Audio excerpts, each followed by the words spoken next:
I never thought a joke could expose so much.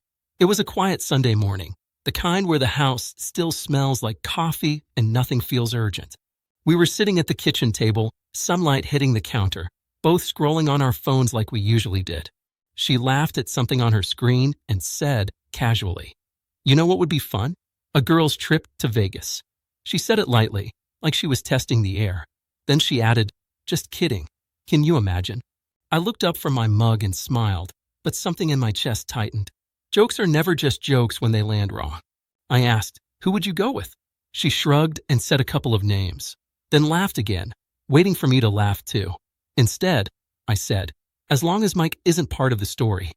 The smile vanished instantly. It wasn't dramatic. It didn't shatter. It just disappeared, like someone turned off a light. I'm Aaron. I'm 39, married to Delilah for 11 years. I've always believed that if you listen closely, people tell you everything without saying it directly. Delilah was good at jokes. She used humor to soften things, to keep conversations from getting serious. That's something I admired about her early on. When we met, she was quick, sharp, always smiling. I was steady, predictable, not flashy. I work logistics, long hours, clean record, reliable paycheck. She said she liked that I was grounded, said I made her feel safe. For years, that was enough. We built routines, dinners, weekends, holidays. We didn't fight much. We also didn't talk deeply anymore. Somewhere along the way, laughter replaced honesty. Mike entered our lives quietly. A co-worker of hers. Marketing department. Same building, different floor. At first, he was just a name. Mike said this, or Mike thinks that. Then he became a story. Funny anecdotes, inside jokes I wasn't part of. Eventually, he became a presence. Texts during dinner, calls that took her outside.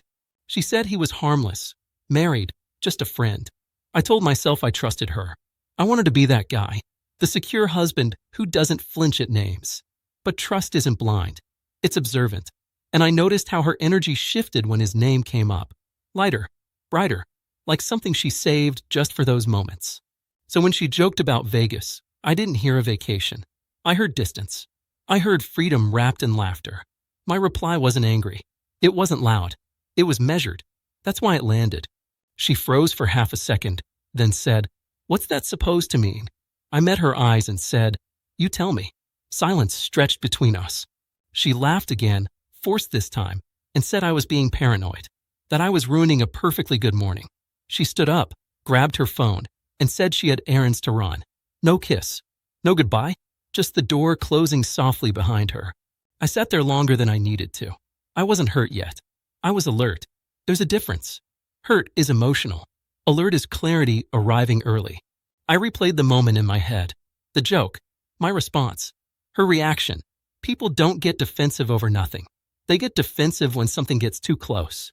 I didn't accuse her. I didn't raise my voice. I simply named a boundary. And boundaries make liars uncomfortable, even when nothing has technically happened yet. That afternoon, I didn't call her. I didn't text. I went about my day. Gym, groceries, laundry, the usual. When she came home, she acted normal. Too normal. Overly cheerful. She talked fast, filled the space with noise. At dinner, she mentioned Mike again, this time complaining about him. Said he was annoying. Said she wished he'd leave her alone. The timing was off. I nodded and listened. When people change their story, it's not because the truth changed. It's because the audience did.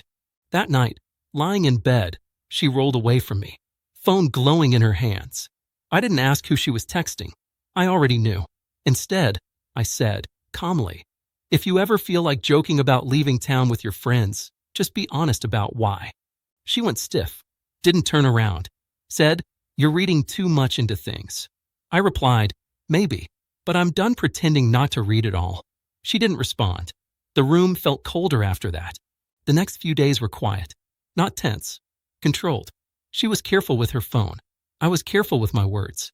That's when I realized something important. I wasn't fighting for reassurance anymore. I was watching for confirmation. There's a point in a relationship where you stop asking questions because you're ready for answers, even if you don't like them. On Thursday evening, she mentioned staying late at work, said there was a project deadline. I said okay. I didn't ask which project. I didn't ask who else was staying. I just said okay. Her shoulders dropped slightly, like she'd been bracing for resistance that never came. She came home after 10, smelled like a bar, not an office. When she kissed my cheek, I didn't lean in. I said, "Did you have fun?" She paused and said, "It was fine." I nodded. Then I said, "I know about Mike." Not loudly, not accusing, just factual. She stared at me, eyes wide, like a child caught mid-thought. "No what?" she asked. I didn't explain. I didn't need to. I said, the joke stopped being funny because it wasn't a joke. Her mouth opened, then closed. She sat down heavily and said nothing. That was the moment, not of betrayal confirmed, but of respect lost. If she had laughed it off again, maybe I would have doubted myself. If she had denied it convincingly, maybe I would have stayed uncertain. But she didn't do either. She looked tired, exposed, and I understood then that whatever line hadn't been crossed yet was already being measured. I stood up and said, "I'm not competing with a co-worker for my own marriage." She whispered my name, but I didn't turn back.